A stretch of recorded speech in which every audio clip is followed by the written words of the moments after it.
Hey everybody, something different today. So I got a comment from Virtual GA, shout out there, saying this might be a strange request, but I'd love it if you do a complete startup showing your procedures with cockpit panel views. I'm a sim pilot who flies the Citation X plane, and there are no real resources on YouTube for starting this aircraft. Nevertheless, my self-taught procedures appear to be fairly close. So I responded to him saying, hey, I'm on the way to the airport right now, and I will go ahead and film that for you. So no GoPros today, so I apologize to everybody for the lack of production value, but I figured I'd just film the startup procedure for the Citation 10 with my iPhone and see what we get. So away we go. So here is connecting the batteries right down here behind the wing. Go in here, connect the batteries. We'll just get this and then we'll head to the cockpit. But everybody might wonder where you actually connect the batteries in the tent. Right here. Connected. That puts power on the airplane. And there's Mark. Mark's gonna push us out and put on some fuel. Here we go.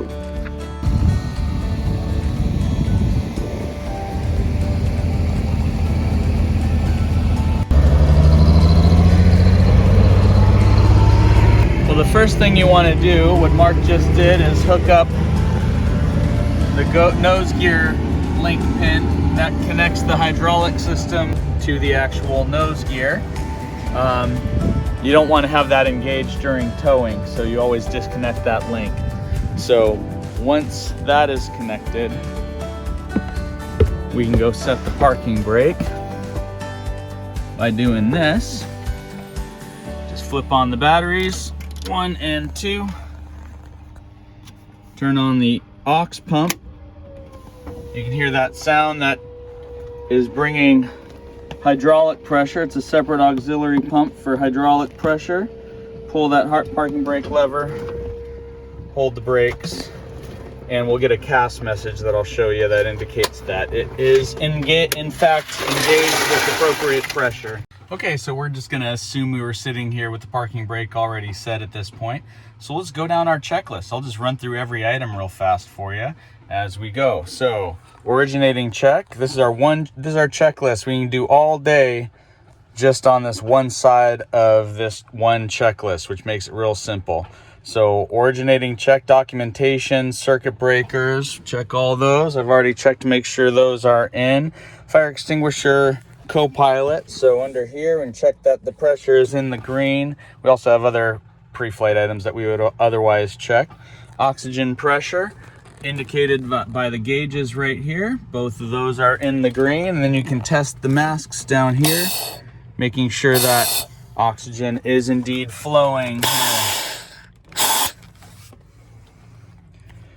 Emergency lights. So what we're gonna do here is flip these to on. Emergency lights switch is right there on the left-hand panel. Flip those on. You probably might not be able to see it, but we check that those are indeed working. Then we go up to arm there. And so one thing I like to do is we always want to, I'll back up there, we always check our standby power by going to test. You'll get the light, test, and on. Once we flip our standby power on, that is what our inertial reference systems are powered through, is our standby power. And so even before we flip on the batteries, we can turn on our IRSs. That saves a little time, as the IRSs do take some time to spool up, but those are run off our standby battery. Okay, DC load shed emergency power, that's a longer one we'll skip today, but pressurization system. What you do when you flip on the batteries is you'll get a little fault light test here. So battery switches are right here, and this is an older serial number Citation 10. The newer electrical system looks a little different, but it just flashes, you missed it, but it flashes that fault light. Batteries are on. What you can do here is flip on the ICAS, that switches right there, and now we'll be able to check our battery voltage before we load up those batteries with the APU start. So there we go. That's how it starts up with just battery and ICAS. We can hit the electrical page here. And now we can look, we have 24 volts of battery voltage on each battery, so that's good enough. So we come here, master switch comes on, hit test, check our lights, make sure all of our lights and warnings come up for the APU. Once that's tested, we go to APU start. We just leave our generator switch to on for the APU, but you flip this spring-loaded switch up to start, and it drops back into normal.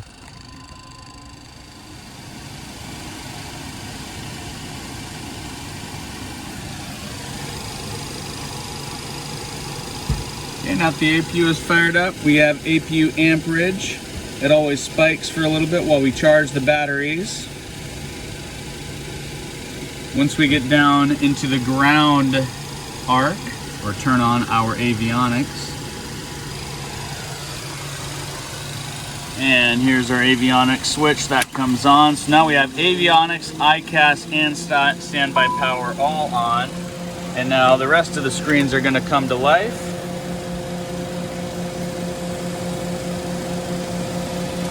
Right here, this blue light, I forgot to point that out. This blue message that says parking brake on means that the parking brake is indeed set, and it is set with adequate pressure to trigger the light. If you just pull the lever but don't apply brakes with that aux pump on, you won't get that light, meaning there is not enough pressure to the parking brake to have it appropriately set. Okay, now our FMSs are up, so we can hit position init. We check our database, so our active database is good until 9 of August. So now we hit position init on both boxes. Let it find its position.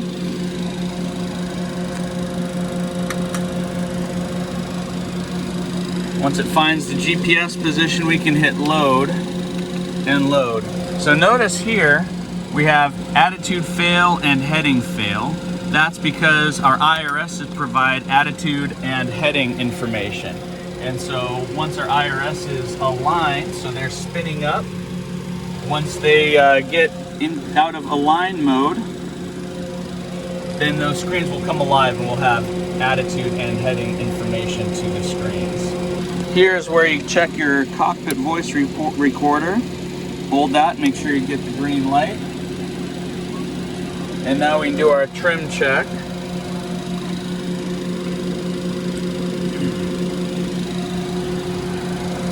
Trim indication is right here. So I'm going to check my side. Each switch independently, make sure it doesn't move. Now I'm going to move each switch simultaneously. You have a split switch here in a Citation 10. Hold it until you get this primary trim switch fail. You hold this autopilot button down to disengage the trim till you get that fail. Now we can do it on this side, run the trim. It's actually a little more involved, but hold that down, hold that button, we'll get that primary stab trim fail. It also disengages our nose wheel steering. The other element of the trim we check is our secondary trim. So this is in case the primary trim system fails. That's how you operate your secondary trim, is with this switch here. Run that to the clacker, flip that down, and then I'll show you what happens. When you have your secondary trim on, it disengages the primary stab trim. So that primary stab trim fail is a normal message. Flip off your secondary trim and that goes away. Okay, now we're going to check flight guidance controller and yaw damper. So we just make sure that our upper rudder, I like to make sure, switch the upper rudder channels, make sure that each channel is working for our upper rudder. And we are in flight guidance controller A computer today. All right, now we can do our rotary test. At this point, we can turn on the air for the APU. You want to let that APU run for 2 minutes. Now we're going to flip on the bleed air for the APU, and we'll get some nice air flowing here to the cockpit. And I'm opening our isolation valve, which then gives us more airflow to the cockpit. IRSs should be getting pretty close to alignment now. Oh, there we go. I've done this before within about a second. So now attitude and heading are off the screen, and now we have attitude and heading references through our IRSs. Now we'll do our rotary test where we check all of our warning systems right down here.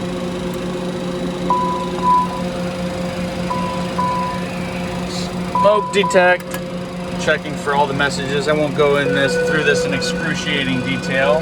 Landing gear, fire warning, checking for all the normal messages and making sure it triggers all of the alarms. Thrust reversers, make sure we get the lights. High Allegiant. And flap, we're going to get our flaps fail light. And that will go out after it runs its test. Now we can turn on our windshield and pitot-static heats. Go there, and we should get these 3 messages, then go away. There we go. Checking over speed and our other warning systems here.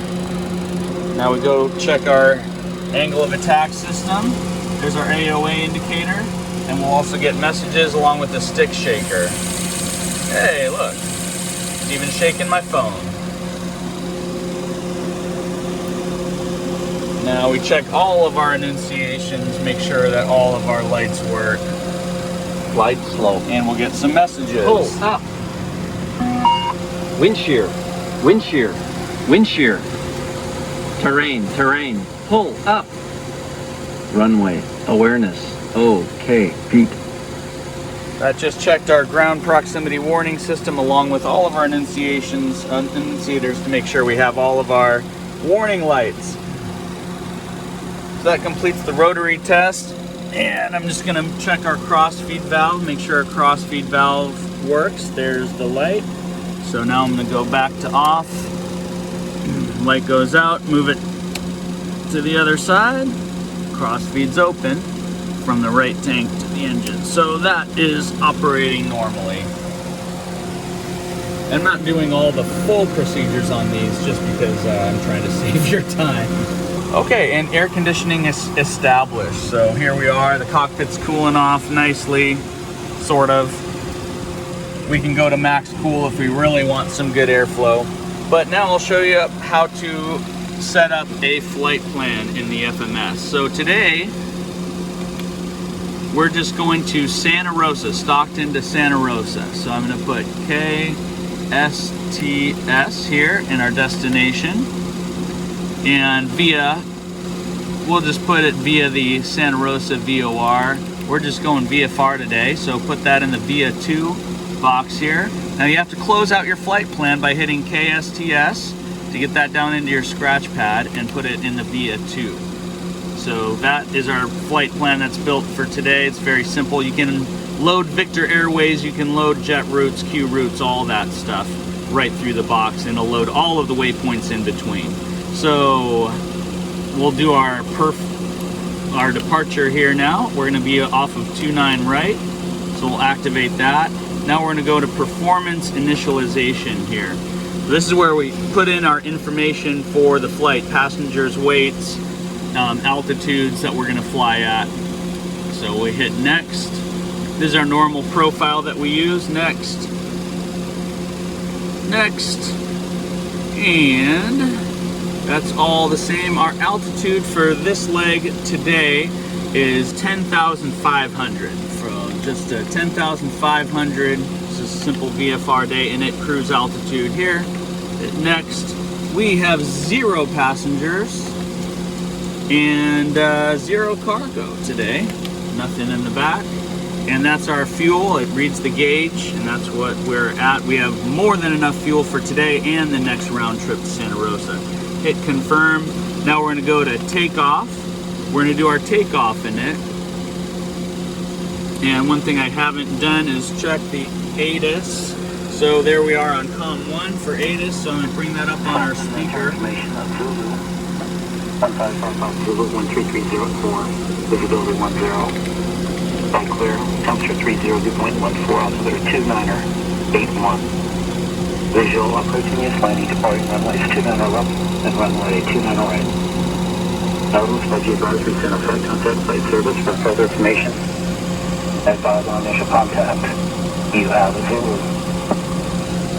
There we are with information Zulu. Falcon, turn information of Zulu 1555 Zulu 13304. Turn that off. So 3304, I didn't input the 30 degrees because that's just what the airplane's seeing. It will adjust our speeds accordingly as it reads the different temperature. Takeoff init dry. Where it's dry, it's wet, we're gonna use flaps 15, and I'm gonna hit confirm init here. So now it shows that we are gonna use 4,019 feet out of 10,149 feet. So we know we're good on our takeoff distance. And these are our V speeds, our takeoff speeds. V1 of 113, VR, that's our rotation speed of 116, V2 of 124. And so our V1 is our decision speed. If we have a big problem before V1, we will abort the takeoff. And you've probably heard some of our pre-takeoff briefings, how we manage that in some other videos. So there, we have all of our speeds, we've programmed the box. And now I like to get the everything set up for takeoff. We typically like to take off in heading mode. So you'll see these modes come up when I push this button here, our toga button, takeoff, go around. So takeoff and roll. Some people like roll mode. I kind of like heading mode. We always hand fly the takeoff, of course, anyway. So we're in takeoff and heading mode. And down here, I'm going to set our altitude. It's our altitude selector. I'm going to set it up for 10,500 and go to FMS mode. Notice we have green needles here. They're referencing the VOR right now, but we are going to fly an FMS course, and so we'll push this button up here, switch it to FMS mode, and now we're in magenta needles. That means it's reading the computer for its information, and this is already in FMS mode. Alright, you can see some of my other videos to see the engine start sequence. Oh, one more thing I always like to do is MFD setup. I do traffic and terrain, so that will show you any terrain around, including towers, which is a nice feature. ICAS system. For engine start, we go to fuel hydraulic page on that screen, and the engine page on this screen, and on this screen traffic and terrain again, and ICAS system and electrical. So fuel, engines, electrical.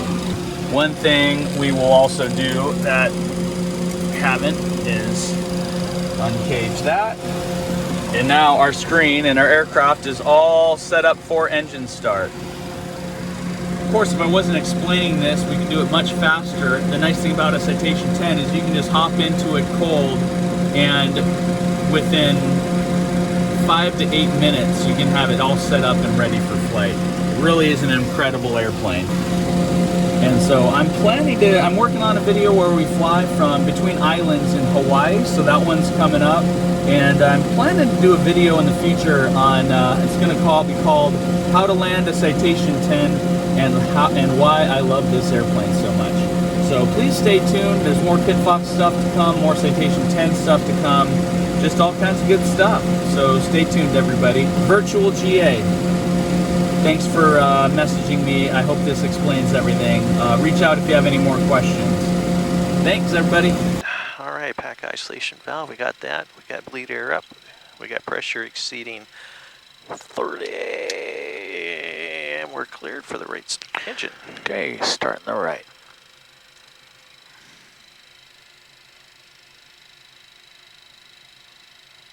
10%. Ignition. Oil pressure's on the rise, and oil's in the green. And 2. And 1.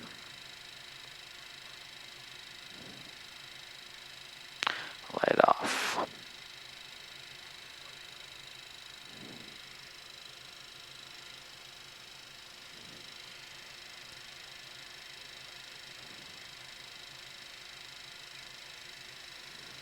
Starter cutout.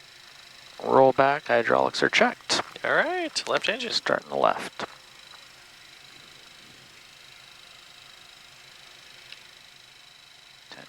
Cutout. Roll back. Hydraulics are checked. Generators.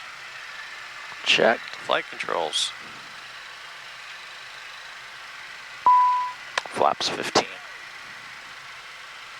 Free and correct. Speed brakes. Checked.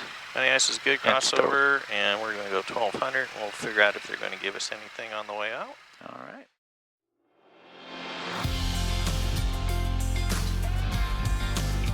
All right, finally sent gears down 3 green, no red. It's confirmed speed brakes are rechecked and flaps are going to full, autopilot's off. 4-lane checklist is completed. Roger.